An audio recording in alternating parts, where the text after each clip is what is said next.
This is the most important video I will ever make. I need you to watch it and interact with it because the people who are pissed about what I'm about to say are the ones who need to hear it the most. There is a word that you need to write on your bathroom mirror and look at it every single day. It's this word, coalesce. You are going to hear this word 1,000,000 times in the next 2 years. Coalesce means strategically aligning with people you disagree with in order to achieve a common goal. You're asking me to compromise on my ideals? No. Let me show you. Democrats just lost the vote at 45% with the most qualified candidate in US history, a $1 billion war chest, and one of the most sophisticated organized ground games we've ever seen. Now that Republicans have unchecked power, they are likely to pass a slew of laws making it harder for people on the left to vote. They're going to pass laws that favor Republicans winning elections. They're probably going to gerrymander. They're probably going to pass voter ID laws. They're probably going to enact some sort of voter suppression. And we all know how close elections go in this country. So it is likely to take something like 60% of the vote to get Democrats back a shred of the power that we just lost. That is the goal. Where is the 60% mark? It is right here. What is right here? Moderates are here. It is not statistically possible to get power back and get back into office if we do not court moderates and working class people. If we go harder left and we call half the country Yahtzees and we dig in our heels and we don't learn from this and we don't listen to moderates and what they need and what they want, we are never going to win another election. The Democratic Party that emerges from the ashes of this is going to look like this. They are going to have to abandon the far left because the far left abandoned us. 15 million Democrats either stayed home or didn't vote out of protest or voted third party. 15 million. Trump only won the popular vote by 7 million. This would have solidified it. The other thing I saw happen this entire election cycle was gaslighting moderates. Oh, you just want the price of gas to be $1.65. You're so dumb that you voted for that over human rights.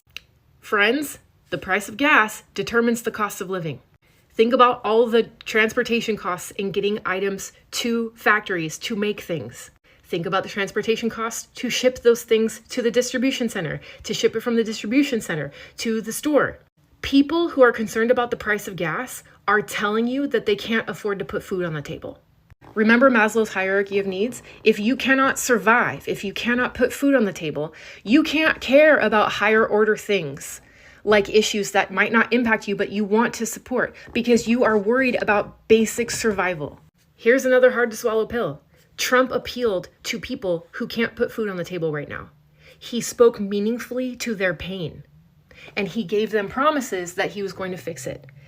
Kamala did not do that. And in many ways, she couldn't because she's part of the incumbent. She's part of the reason this is happening.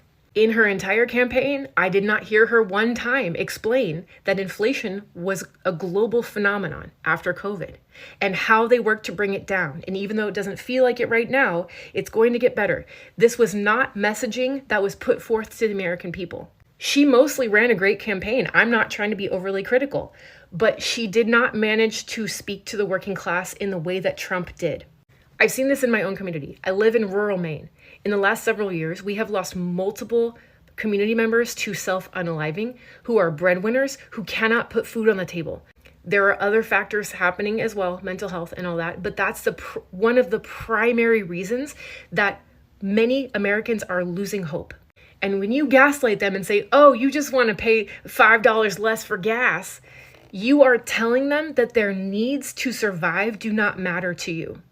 In order to get the 60% that we need in this next election, we are going to have to meaningfully dialogue with the middle. What does the middle overwhelmingly want? A lot of these people are single issue voters. They're single issue voters. They want fiscal responsibility. They want lower spending because they're very, very worried about the national debt, as they should be. If we're going to coalesce with people in the middle who are fiscal conservatives, we're going to have to be willing to say, okay, We can look at reducing federal spending. Here's a meaningful way to do that and get you what you want. And what do you want from us? They might want us to back off of the most fringe leftist ideas that people are trying to push. So I'm telling you right now, you need to be prepared to compromise on some of the extreme left stuff. And it's not a, oh, do you want to compromise? It's a, we must compromise in order to get where we want to go.